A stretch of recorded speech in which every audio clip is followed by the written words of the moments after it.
Good morning, all dear student. As you know that we are studying our sixth chapter of science tissue. In our last lecture, we will discuss about the animal tissue. Animal tissue mainly are of four types: epithelial tissue, connective tissue, muscular tissue, and nervous tissue. In one of them, epithelial tissue are of four types: squamous epithelial. It is present in the lining of mouth and esophagus. Cuboidal epithelium, it is lining of kidney tubules and salivary glands. Columnar epithelium is present in the intestine, and columnium epithelium with cilia in the lining of respiratory tract. And last one is glandular epithelial in the gland ends in a special function as gland cells which can secrete at the epithelial surface. तो squamous हमारे इसका location है mouth और oesophagus में. Cuboidal का location है kidney tubules और salivary glands में. कॉल्यूमिनर पाई जाती है इंटेस्टाइन और कॉल्यूमिनर एपिथेलियम में, जहाँ पर इन सेल्स के पास सीलिया प्रेजेंट रहता है. एंड ग्रैंडुलर की जो लोकेशन है वो जो ग्रैंड सेल से हैं जहाँ से कुछ हार्मोन्स का सिक्रीजन होता है, वहाँ इसकी लोकेशन है. Next animal tissue is connective tissue. Connective tissue are 5 types. First blood, second bone, third one is cartilage, fourth one is areolar connective tissue, and fifth one is adipose connective tissue. First, blood. The blood is a fluid connective tissue. Liquid state में हमारी body के अंदर present रहता है. Blood plasma has RBCs, red blood cells, WBCs, white blood cells and platelets.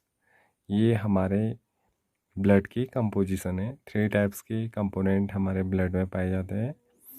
Blood plasma के पास कौन कौन से?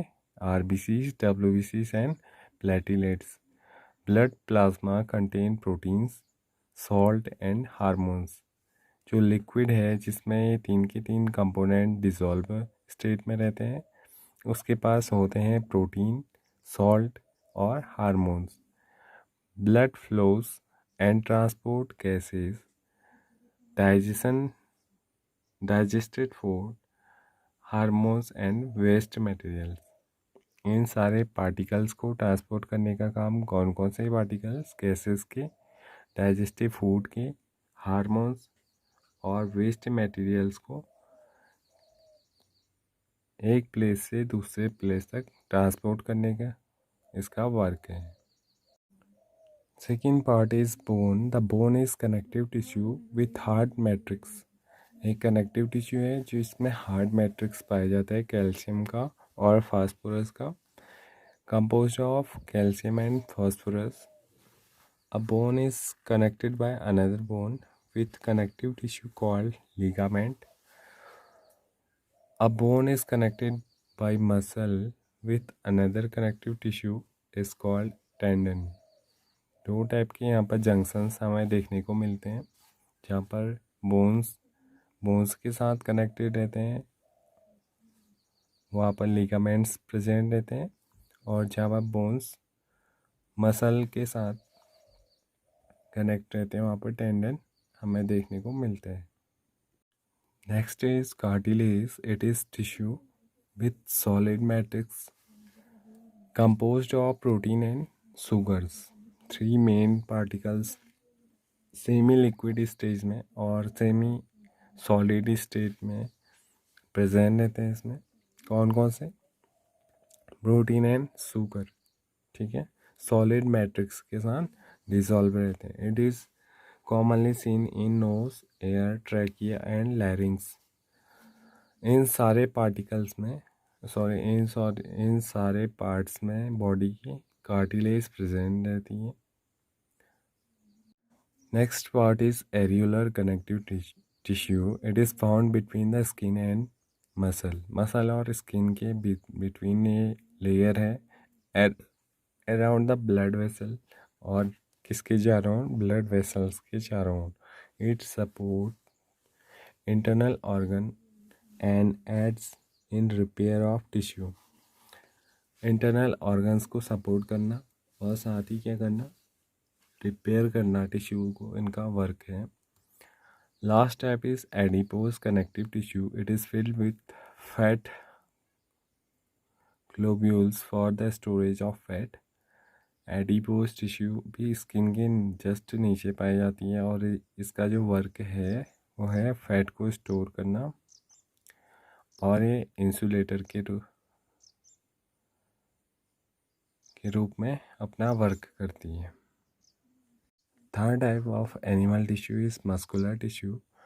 They have special contractile proteins responsible for movement. इनके पास कुछ स्पेशल कॉन्ट्रैक्टाइल प्रोटीन प्रेजेंट रहते हैं जो किसके लिए रिस्पॉन्सिबल है, मूवमेंट के लिए. मेनली 3 टाइप्स के मस्कुलर टिश्यूज़ पाए जाते हैं हमारी बॉडी के अंदर. फर्स्ट होते हैं स्ट्रेटिएटेड मसल, या जिनको बोला जाता है स्केलेटल मसल, या फिर उनका दूसरा नाम है वॉलेंटरी मसल्स.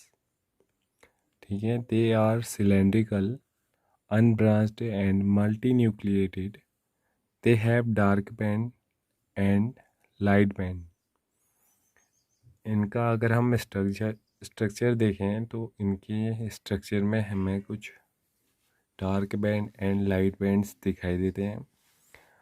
सिलेंड्रिकल इनका शेप होता है, अनब्रांच्ड ये होते हैं और साथ ही मल्टी न्यूक्लिएटेड, एक से ज़्यादा इनमें न्यूक्लियस प्रेजेंट रहते हैं. वॉलेंट्री मसल्स हैं तो इन पे हमारा कंट्रोल होता है. Second one is unstriated muscles. Smooth muscle भी इन्हें बोलते हैं और इनवॉलेंट्री इनका नेचर है. They have no striation, commonly found in alimentary canal, uterus and iris of eye. They are spindle shaped. Shape इनका स्पिंडल होता है. इनकी जो प्रेजेंस होती है बॉडी के अंदर वो एलिमेंट्री कैनाल, यूटेरस और आइरिस ऑफ आई के अंदर इनमें पाई जाती है. Third one is cardiac muscle. They are commonly called as heart muscle. Heart के अंदर जो मसल पाई जाती हैं ये भी इनवॉलेंट्री होती है नेचर में. इनमें हमारा कोई भी कंट्रोल नहीं होता है. सिलेंड्रिकल शेप होता है, ब्रांच्ड एंड यूनिन्यूक्लिएटेड ये सेल्स होती हैं. Next type of animal tissue is nervous tissue. The tissue respond to stimuli.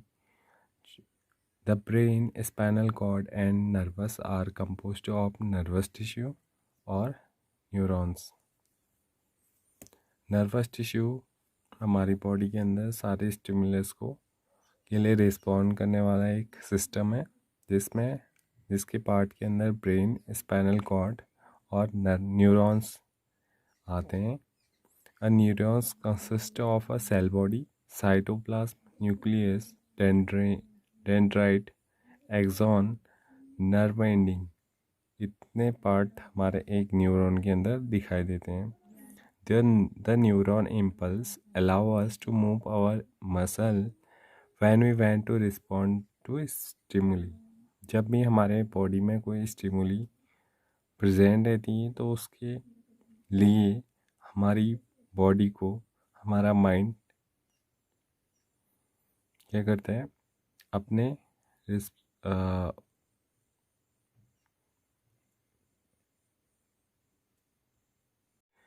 हमारा ब्रेन एक सिग्नल भेजता है और उस पार्ट की मसल्स के द्वारा क्या होता है, स्टिमुलस के अपोजिट एक रिएक्शन करवाता है. ठीक है.